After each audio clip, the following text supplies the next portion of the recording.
A ver, pensemos en esto. ¿Qué pasaría si dijéramos que la silla donde nos sentamos ahora mismo, o el árbol que vemos por la ventana incluso, o no sé, las montañas a lo lejos, solo existen porque alguien o algo las está percibiendo?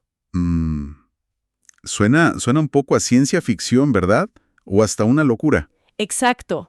Pero fíjate que esa es justo la idea central de un filósofo irlandés del siglo XVIII, George Berkeley, y de su obra más importante, el Tratado sobre los Principios del Conocimiento Humano. Así es. Y es increíble pensar que lo publicó jovencísimo, ¿eh? A los 25 años, por allá de 1710. Y su intención, aunque suene raro al principio, no era negar la realidad que sentimos y tocamos. Ah, ¿no? Porque suena a eso, ¿no? A negar todo. No, no, al contrario. Lo que él quería era más bien combatir el escepticismo. Sentía que las filosofías de su tiempo, como las de Descartes o Locke, al separar nuestras ideas de las cosas reales que supuestamente están allá afuera, pues creaban un abismo. Un abismo que nos dejaba como sin poder estar seguros de nada, ¿cierto? Como flotando. Justo. Y para cerrar esa brecha, propuso un principio, pues bastante radical. Es percipi aut percipere. Ser es ser percibido o percibir. Uf, suena potente. Vamos a meternos bien a fondo a ver qué significa esto y por qué Berkeley creía que aquí estaba la clave de todo, del conocimiento, de la existencia misma, basándonos en su tratado. Perfecto. Mira, su punto de partida fue criticar algo que él veía como la raíz de muchos enredos filosóficos. El mal uso que le damos al lenguaje y, sobre todo, creer que existen las ideas abstractas. Ideas abstractas. ¿Te refieres a conceptos muy generales como, no sé, la belleza o la justicia? Se refería a algo incluso más básico, más pegado a cómo pensamos y percibimos. Por ejemplo, esta idea de que podemos pensar en el movimiento, así en general, sin imaginarnos algo concreto que se mueve, a una velocidad específica. Ya, ya. O el color en abstracto, ¿no? Sin que sea ni rojo, ni azul, ni verde, solo color. Exacto. O su ejemplo favorito, la idea de un triángulo que no es ni equilátero, ni isósceles, ni escaleno, sino como una especie de triángulo genérico que es todos y ninguno. Entiendo. Como un concepto puro de triángulo flotando por ahí. Y Berkeley decía que eso no se puede, que es imposible. Justo eso. Argumentaba que, en realidad, todas nuestras ideas son particulares. Cuando piensas en un triángulo, a fuerzas te imaginas un triángulo con ciertas características, aunque no te fijes en ellas. No podemos formar en la mente esa idea abstracta, general, que supuestamente engloba a todos los triángulos. Pero, a ver, si eso es así, ¿cómo funciona entonces el lenguaje? O las matemáticas. ¿Hablamos de triángulos en general o de humanos en general? Si no tenemos una idea abstracta que los represente a todos, ¿cómo la hacemos? Ah, aquí viene lo interesante de su propuesta.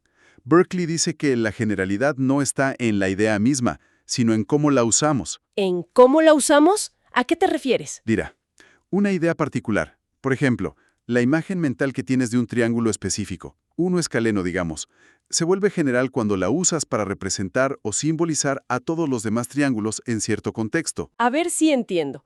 Es como si ese triángulo particular funcionara como un ejemplo o un símbolo para todos los demás. Exacto.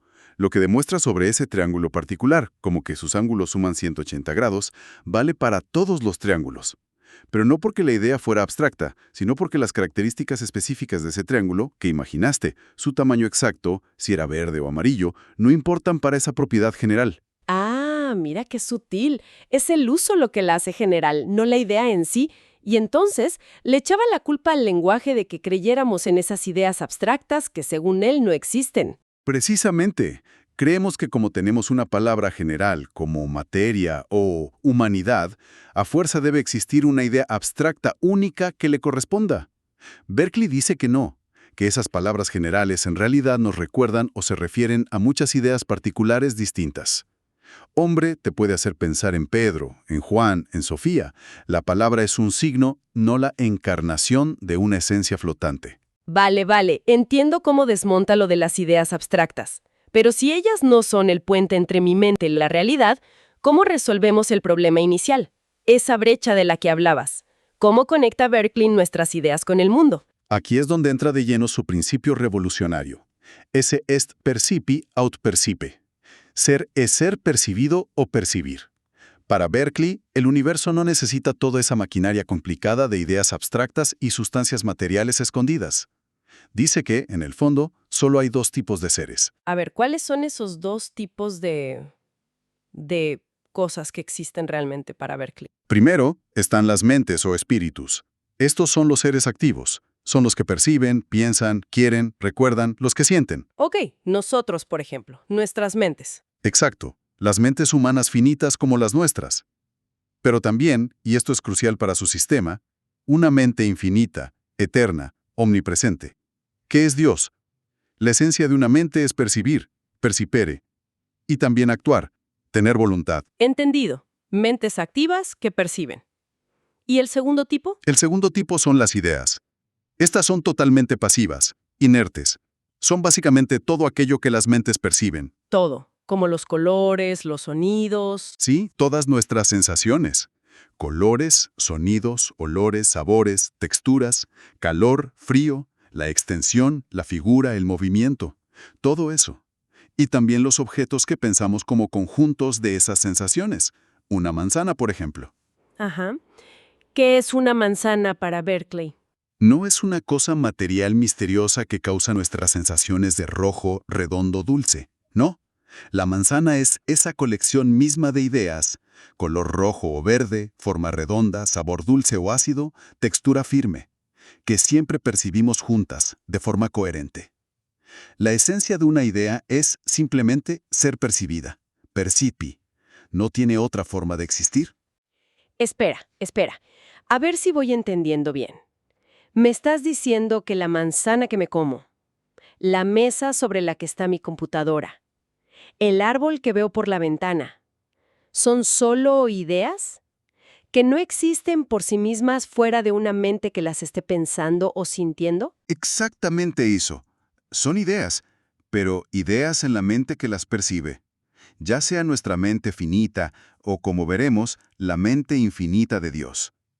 No son, digamos, copias borrosas o representaciones de algo más real y material que estaría escondido detrás de lo que vemos.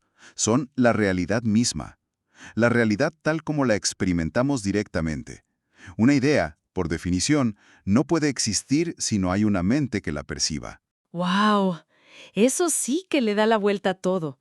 Porque la consecuencia inmediata, y aquí es donde seguro se pone buena la cosa, es que si todo se reduce a mentes activas e ideas pasivas, ¿qué pasa con la materia? ¿Dónde queda esa sustancia física, sólida, extensa, que existe aunque no la veamos, que la ciencia de Newton parecía dar por sentada como la base de todo? Justo ahí queríamos llegar. Berkeley dedica una parte enorme de su argumento a demoler esa noción de materia, entendida como esa sustancia que no piensa, extensa, inerte y que nadie percibe directamente, pero que supuestamente existe por sí misma, independiente de cualquier mente. ¿Y cómo la demuele? ¿Qué argumentos usa? Argumenta que ese concepto de materia no solo es innecesario, sino que es contradictorio y hasta inconcebible. A ver, vayamos por partes. ¿Por qué innecesaria? Digo, parece bastante útil para explicar por qué no atravieso las paredes, ¿no? Berkeley diría que podemos explicar toda nuestra experiencia, incluyendo la solidez, el orden del mundo, la resistencia de las cosas, sin necesidad de inventarnos esa entidad rara llamada materia. ¿Y cómo lo explica entonces? Como veremos, con Dios y las leyes según las cuales Él nos presenta las ideas, es suficiente. Es como aplicar la navaja de Occam, ¿sabes? No multipliques las cosas sin necesidad. La materia, para Él, es un añadido filosófico que complica más de lo que ayuda.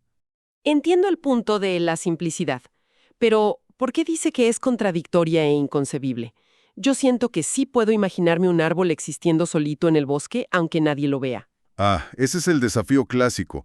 Berkeley usa varios argumentos. Uno clave es, ¿cómo puede una idea, que es mental, que es percibida, parecerse o ser una copia de algo que, por definición, no es una idea y no es mental, como la supuesta materia.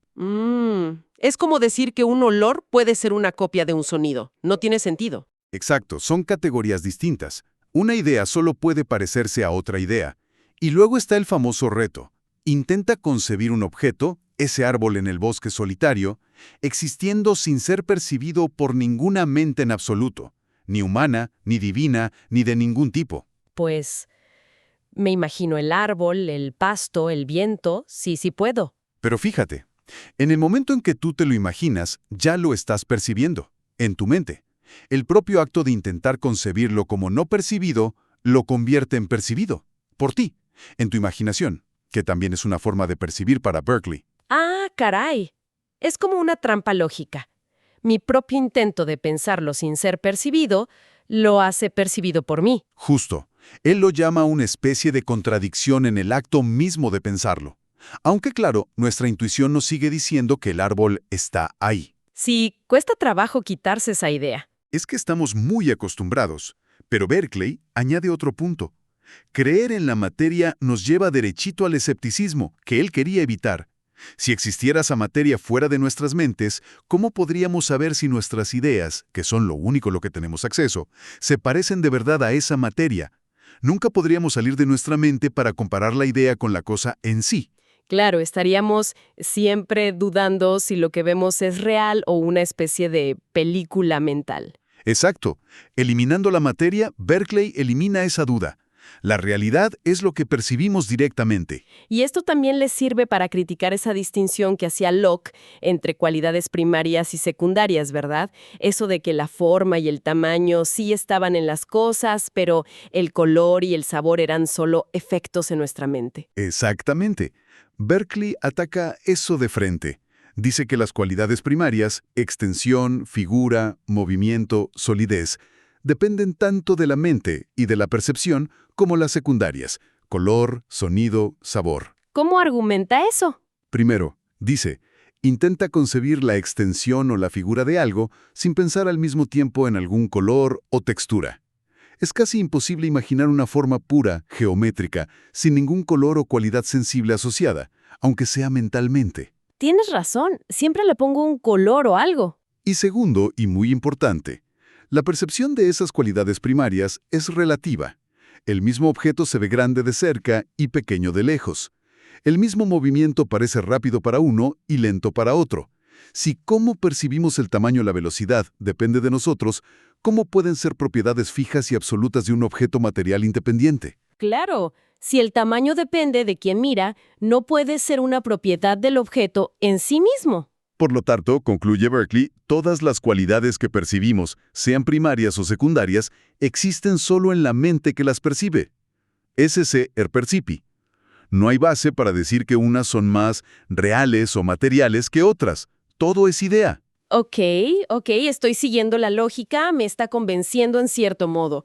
Pero aquí viene la pregunta del millón, la que seguro todo mundo le hizo y nos hacemos ahora. Si las cosas solo existen cuando yo las percibo, ¿qué pasa con mi escritorio cuando me salgo de la habitación? ¿Se desvanece? ¿Desaparece y luego, puf, reaparece cuando vuelvo a mirar? Eso sí que suena totalmente absurdo. Sí, esa es la objeción más fuerte, la más obvia. Y claro que Berkeley la anticipó. Tenía una respuesta lista y es una pieza clave central de todo su sistema. El papel de Dios. Ah, aquí entra Dios. Exacto. La solución es que la existencia de las cosas no depende únicamente de nuestra percepción, que es limitada, finita, intermitente. Existe una mente infinita, eterna, omnipresente y que percibe todo el tiempo. Dios. A ver, entonces, mi escritorio, el árbol, las montañas, ¿no desaparecen porque, aunque yo no los esté mirando, Dios siempre los está percibiendo? ¿Esa es la idea? Esa es exactamente la idea. La percepción constante de Dios es lo que garantiza la continuidad, la permanencia y, en cierto modo, la objetividad del mundo que experimentamos. Las cosas existen de forma estable porque son ideas sostenidas permanentemente en la mente divina. Y eso también explicaría de dónde vienen las ideas que no inventamos nosotros, ¿no? Las sensaciones del mundo real, lo que vemos, oímos, tocamos, que nos llegan sin que las pidamos. A veces nos gustan, a veces no. No parece que salgan de mi propia voluntad. Provienen directamente de Dios. Él es, para Berkeley, el autor de la naturaleza. Es Dios quien imprime activamente estas ideas de los sentidos en nuestras mentes finitas. ¿Las imprime? ¿Cómo? Lo hace de una manera increíblemente ordenada, regular, coherente. Sigue unas reglas fijas y constantes que nosotros, poco a poco, con la observación y la ciencia, vamos descubriendo. Esas son las que llamamos leyes de la naturaleza. O sea que las leyes de la física, por ejemplo, no son para Berkeley descripciones de cómo funciona una maquinaria material invisible, sino las reglas como la gramática con la que Dios escribe la realidad en nuestras mentes. Es una muy buena analogía, ¿sí? Aprender ciencia es como aprender la gramática divina. Nos permite entender el orden del mundo, predecir qué ideas vamos a percibir después. Si suelto esta pluma, percibiré la idea de que cae, y por lo tanto, actuar en el mundo. Y claro, para él esto sería una prueba de Dios. Una prueba constante y directa. Este orden maravilloso, esta regularidad de la naturaleza, no puede ser producto del azar o de fuerzas ciegas, según él. Es una demostración continua de la existencia, el poder, la sabiduría y hasta la bondad de Dios. Y por eso su sistema es también una refutación del ateísmo y del materialismo. Entiendo. Aún con estas explicaciones tan elaboradas, me imagino que le llovieron críticas. La gente seguro le decía, muy bonito su sistema, señor Berkeley, pero si todo son ideas en la mente, entonces nada es real. Todo es una ilusión, un sueño. Esa es como la crítica más de sentido común, ¿no? Sin duda es la acusación que más se le hizo y se le sigue haciendo, que convierte el mundo en una fantasía. Pero Berkeley se defendió mucho de eso. Insistió una y otra vez en que él no negaba la realidad de las cosas que vemos, tocamos, comemos. Lo que hacía era redefinir qué son esas cosas. ¿Y cómo las distinguía de una simple ilusión o un sueño? Hizo una distinción muy clara entre las cosas reales y las ideas de la imaginación o quimeras. ¿Y cuál es la diferencia clave? Las cosas reales son las ideas que Dios imprime en nuestros sentidos. Estas ideas son mucho más fuertes, más vivas, claras, distintas y, lo más importante, forman parte de una secuencia coherente, ordenada, que sigue patrones regulares, las leyes naturales, y que no dependen de nuestra voluntad. Tú no decides ver la mesa o no verla si tienes los ojos abiertos. Ya. ¿Y las de la imaginación? Esas son las que creamos nosotros mismos con nuestra mente. Los sueños, los recuerdos vagos, las fantasías, son más débiles, borrosas, inconstantes, y no encajan forzosamente en ese orden externo y necesario de las ideas de los sentidos. Así que la mesa sigue siendo real y sólida, pero su realidad y solidez consiste en ser una colección coherente de ideas percibidas, por nosotros, por Dios, no una sustancia material escondida debajo. Vale, distingue entre ideas reales de Dios e ideas imaginarias nuestras. Pero aún así, seguro le echaron en cara eso de, entonces comemos y bebemos ideas, nos vestimos con ideas. Suena raro, la verdad. Sí. Él mismo responde a esa burla. Dice que es, en gran medida, una cuestión de acostumbrarnos a usar las palabras con más precisión filosófica. En la vida diaria, llamamos cosas a esos conjuntos de sensaciones. Ajá. Berkeley diría, comemos y bebemos aquello que experimentamos directamente con los sentidos, la sensación de dureza del pan, el sabor dulce de la fruta, el color rojo. Como todas esas cualidades sensibles son, en su sistema, ideas, pues sí, hablando con rigor filosófico, comemos y bebemos ideas. Pero la experiencia de comer, de nutrirnos, el placer, el dolor, todo eso es tan real como siempre. Lo único que cambia es la explicación de qué es eso que comemos. No una materia, sino un conjunto de ideas divinas. Exacto. Y otra preocupación grande debió ser la ciencia. Si no hay materia, ¿qué pasa con la física de Newton, que explicaba el universo como un reloj gigante hecho de materia? El movimiento de la Tierra alrededor del Sol. ¿Todo eso se cae? Berkeley defendió con mucha pasión que su sistema no solo no destruía la ciencia, sino que le daba una base más firme y lógica. Decía que la ciencia no necesita para nada esa hipótesis de una materia que nadie puede conocer directamente. Entonces, ¿qué hace la ciencia según él? Lo que realmente hace es estudiar las regularidades, los patrones, las correlaciones que observamos en cómo se suceden nuestras ideas, nuestros fenómenos.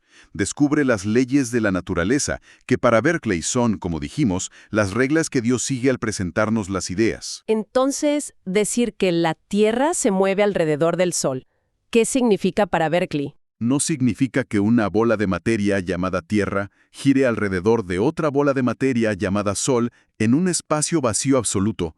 Significa que las ideas o percepciones que tenemos, las posiciones que vemos de los planetas, las estrellas, las estaciones del año, se explican de la manera más sencilla y coherente si usamos un modelo matemático donde la Tierra se mueve respecto al Sol siguiendo ciertas leyes, las de Kepler, las de Newton. O sea, la ciencia es como un lenguaje súper útil para predecir qué ideas vamos a percibir. Exacto. Un lenguaje potentísimo que describe el orden admirable con el que Dios nos habla a través de la naturaleza, pero no necesita postular una cosa material detrás de esas ideas ordenadas. El movimiento, el espacio, el tiempo son relativos a cómo los percibimos.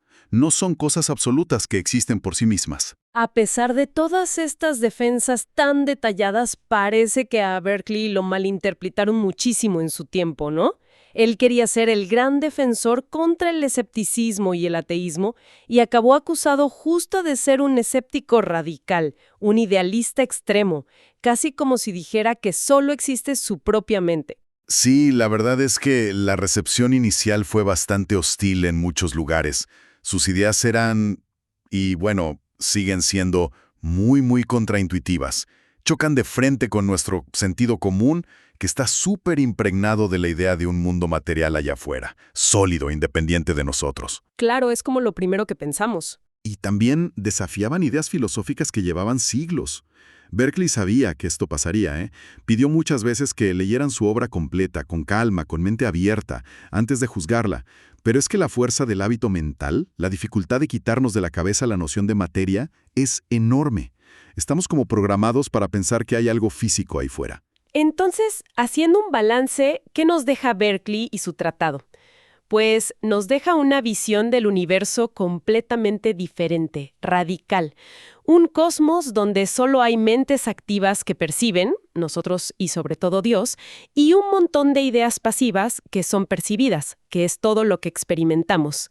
Y toda esta trama está sostenida, ordenada y hecha coherente por la percepción constante de esa mente infinita, de Dios, que es el verdadero autor de la naturaleza. Exacto.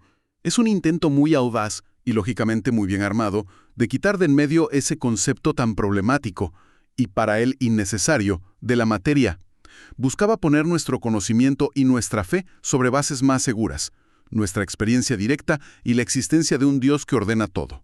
Y aunque quizá hoy no todo el mundo acepte sus conclusiones finales sobre que la materia no existe para nada, o el papel tan central de Dios. Cierto, pero su filosofía nos obliga a hacer algo súper valioso, a cuestionar nuestras ideas más básicas sobre qué significa existir, sobre cuál es la verdadera naturaleza de la realidad que vivimos y sobre esa relación tan íntima y misteriosa entre nuestra mente, nuestras percepciones y el mundo que nos rodea. El desafío que nos lanzó Berkeley sigue ahí, vibrando, y nos empuja a pensar más allá de lo obvio. Y claro, después de darle vueltas a estas ideas tan vertiginosas, pues queda una pregunta ahí flotando, casi inevitable. Si la realidad que experimentamos depende tan fundamentalmente de la percepción, de que una mente la sostenga, ¿qué nos dice eso sobre la naturaleza última de nuestra propia conciencia? ¿Somos solo como pantallas donde Dios proyecta ideas? ¿O nuestra percepción tiene un papel más activo en crear la realidad? Y si la solidez del mundo es, en el fondo, la coherencia del pensamiento divino, ¿qué implica eso sobre nuestra conexión con esa mente y con todo lo demás?